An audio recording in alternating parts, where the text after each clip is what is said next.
Hello and welcome. Today we will be demonstrating the carving portion of your American Whiteline Print Tote for Two, created by Villard Studios. Your tote comes with two pre-carved blocks, as well as all the printing materials, so you can begin printing as soon as you get it. And we do recommend printing before carving or designing, because if you don't have a good understanding of that printing process, it's very easy to accidentally design something that's too complex to print. To get you started, we've stamped the last image of your triptych on the back of one of your blocks. That way you can practice carving without worrying about the design. But when you are ready to design, the back of your second block is blank. Alright, let's talk about the carving. You'll need to get a few things before we begin. You'll want a small piece of ultrafine sandpaper, 320 grit works well, and you can just set that aside. Then for the carving tools, if you have gouges and you're familiar with them, feel free to use those. Otherwise, we recommend getting an Xacto knife. That is the tool we're going to be demonstrating with today, and that is the tool that was traditionally used for this printmaking method. Plus, Xacto knives are cheap and easy to find. For that knife, all you need is the standard number 11 blade. Just make sure you have a few extras because occasionally while you're carving, the tips will break off. That's also why you need safety goggles. You don't want any flying bits of metal near your eyes. So the tip of this blade has broken off, so we're just going to change it before we begin carving. Untighten the knife handle, take the old blade out, put the new blade in the crosshairs and just retighten it. That's a little bit simpler than sharpening a gouge, which is the other reason we recommend the Xacto knife. Now it's time for the fun part. You're ready to begin carving. We recommend starting with the border because it's the thickest and straightest line. Hold your knife like a pen and cut at a 45-degree angle on one side of the line, then turn the block and cut at an opposite 45-degree angle on the other side to create a V-shaped groove. Then, in theory, that centerpiece should easily pop out. Though sometimes with these thicker lines, it can take a few cuts. The key to getting a good clean cut is to hold your knife tightly. You want to put quite a bit of pressure near the blade, and you want to mostly use the tip of your blade to do your cutting. You can turn the block as much as you need in order to get a good angle, and as always, pay attention to the direction you are carving. Make sure you're not putting any fingers of the other hand in danger. This technique was created to mimic the look of V-Gouges. And some people do prefer to carve with the V-Gouge. They find it more efficient because you just make that one cut. The only thing is there's less room for error. If you slip and you carve too much, it's very hard to fix. Whereas when you're carving with the Xacto knife, if you slip and go a little too far, as long as you carve the second side of the line correctly, it won't show up. That is the primary reason we teach with the Xacto knife. You can, of course, still make mistakes, but it does give you a little more control, especially in those detailed areas. Once you've finished the border, feel free to move on to any section that you'd like. But if you're feeling a little nervous, we recommend starting with straight lines, like the intersections of these leaves. The image you have might vary depending on which triptych you purchased, but the design selected for carving will always be the one with the most straight lines of the three. Curved lines tend to be harder to work with, and circles are the hardest, so keep that in mind when you're designing your own piece. The best way to proceed is slow and steady. You might have noticed that these clips are sped up.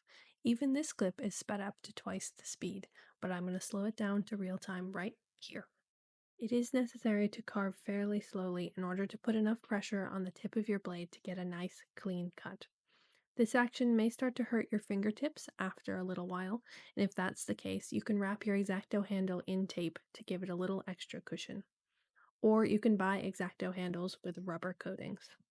If you've been paying attention, you may have noticed this little efficiency trick that he's been using for the inside portion of the leaves. So he's gone through and he's carved the left side of all of the lines, and now he's going back in and carving the right side of all of the lines, which is a little faster than doing them one at a time, carving the left side, turning the block, carving the right side, and back and forth. This way he only had to turn the block once.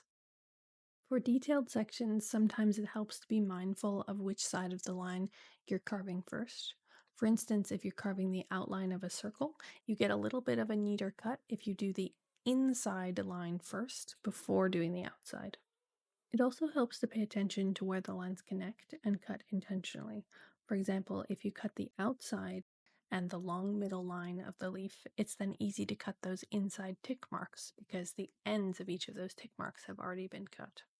Another trick that can help with your efficiency is to just blow gently as you cut the second side of each line, and that will help dislodge the centerpiece and get it out of your way.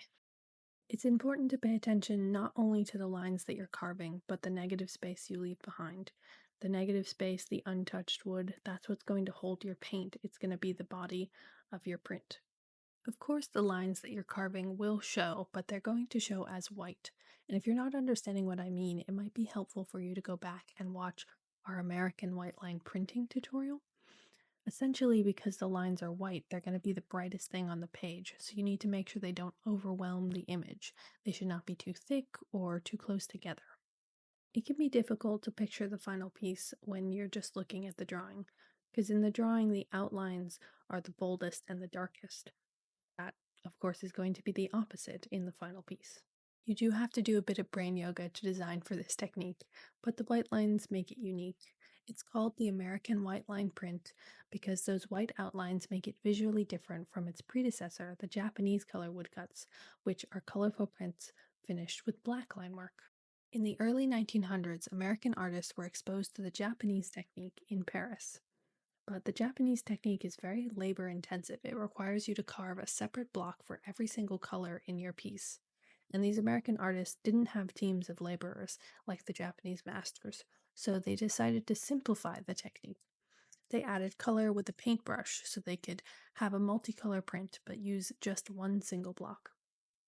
And thus the American Whiteline Print was born. And it was born in Provincetown, Massachusetts in 1914 because most of those artists who had been in Paris had to flee because of World War I. All right, once you're done carving, check and see if there's any areas that need more attention. You want to make sure all your lines are fairly clean and all the center bits have popped out.